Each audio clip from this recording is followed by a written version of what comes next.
నాది ఒకటే suit question ఏంటంటే కేసీఆర్ గారు కూడా he has a tremendous knowledge in irrigation. ఆయన అంటే తెలంగాణ రాకముందు నుంచి కూడా నీళ్లు నిధులు నియామకాల మీదనే ఉద్యమం వచ్చింది. సరే, నీళ్ల మీద ఆయన కూడా చాలా స్టడీ చేస్తున్నారు. నేను అనేది ఇప్పుడు ఆయన చేసిన అధ్యయనానికి మీరు చేసిన అధ్యయనానికి కంప్లీట్గా పోల్స్ అపార్ట్ లాగా ఉంది. నేను చెప్తాను, ఆయన is a tremendous capacity of fooling people. అంతేనంటారా? That is my belief and conviction. I'm prepared to challenge him on this.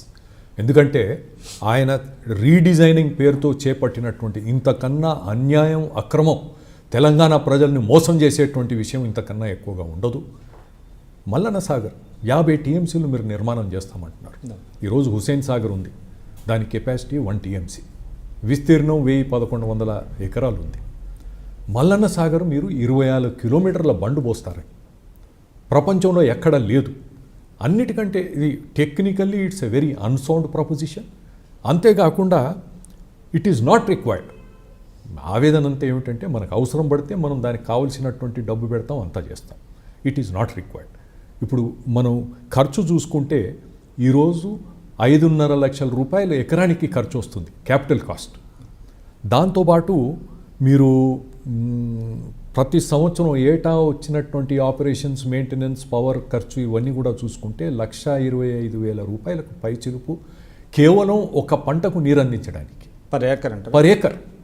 అది వర్షాకాలంలో ఆరుతడి పంటకు. ఇది సరే, ఏమీ లేనప్పుడు ఆప్షన్స్ ఉన్నాయి, ఆల్టర్నేటివ్ ఉంది. ఈరోజు మెదక్ జిల్లాలో, అంటే పాత మెదక్ జిల్లాలో ఉన్నటువంటి జహీరాబాద్కు సమీపంలో 14 కిలోమీటర్ల దూరంలో గొట్టిగారిపల్లి గ్రామం ఉంది. అక్కడ 2001-2లో మొదలుపెట్టినటువంటి వాటర్ షెడ్ డెవలప్మెంట్ కార్యక్రమం వలన ఈనాటికి కూడా బ్రహ్మాండమైనటువంటి ఫలితాలు వస్తున్నాయి. 3 పంటలకు నీళ్లు, సాగునీరు అందిస్తుంది. తాగునీటి సమస్య అసలే లేదు. పక్కన ఉండేటువంటి గ్రామాల్లో ట్యాంకర్ల ద్వారా సప్లై చేస్తుంటే ఈ గ్రామంలో మరి సాగునీటికే ఇబ్బంది లేకపోతే తాగునీటికి అసలు సమస్య ఉండదు. ఎందుకంటే తాగునీరు అంటే 5-10%కు మించి రిక్వైర్మెంట్ ఉండదు. టోటల్ వాటర్ అవైలబిలిటీలో 5-10%కు మించి తాగునీటికి అవసరం ఉండదు.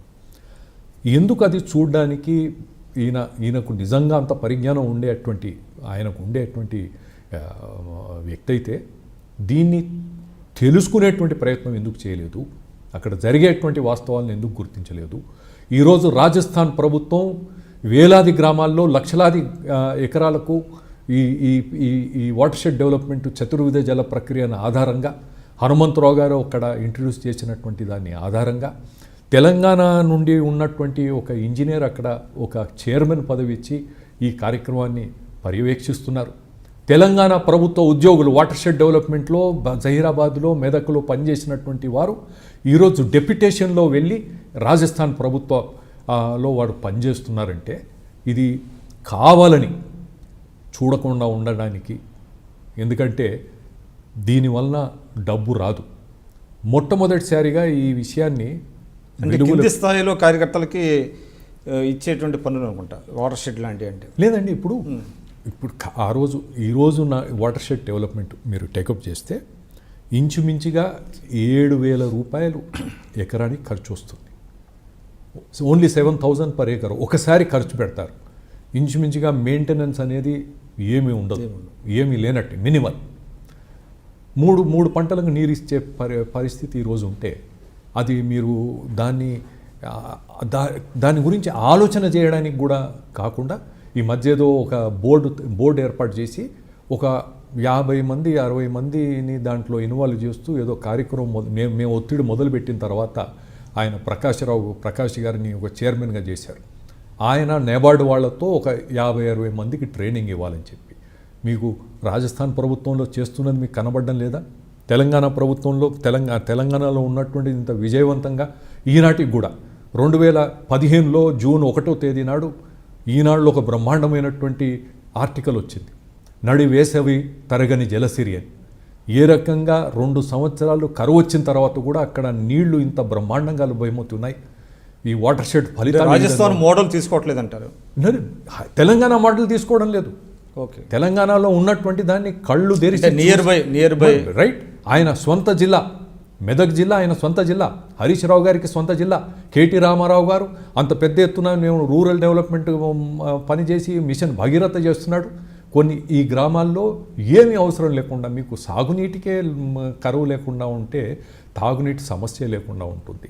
నిజంగా వీళ్ళంతా కూడా వీళ్ళకు చాలా అవగాహన ఉన్నది. ఆయన ఏ విధంగా పనిచేశాడో, ఆయనతో పనిచేసి ఆయనకు సలహాలు ఇచ్చినటువంటి ఆయన అంటే సలహాదారులుగా కూర్చోబెట్టుకున్నటువంటి, ఎవరి సలహాలు వినలేదు, ఆయన కూర్చొని దే హావ్ నో వర్క్ అంటారు వాళ్ళు కూర్చోబెట్టుకున్నటువంటి వారు. నేను నా నా నా ఫీలింగ్ ఏమిటంటే ఈ మధ్య చనిపోయినటువంటి అడ్వైజర్గా ఉన్నటువంటి విద్యాసాగర్ రావు గారు, ఆయన ఎంత ఆవేదనకు గురై ఉంటాడని నేను భావిస్తున్నాను. నాతో అనలేదు కానీ ఐ కెన్ ఇమాజిన్. ఎందుకంటే హీఈస్ ఏ నాలెడ్జబుల్ పర్సన్. ఆయన కన్సెంట్ లేదంటారా? ఇప్పుడు దానికి ఉదాహరణకు నేను చెప్తాను. 2015 జూన్ ఒక టీవీ ఇంటర్వ్యూలో విద్యాసాగర్ రావు గారు చెప్పింది ఏమిటంటే, అంటే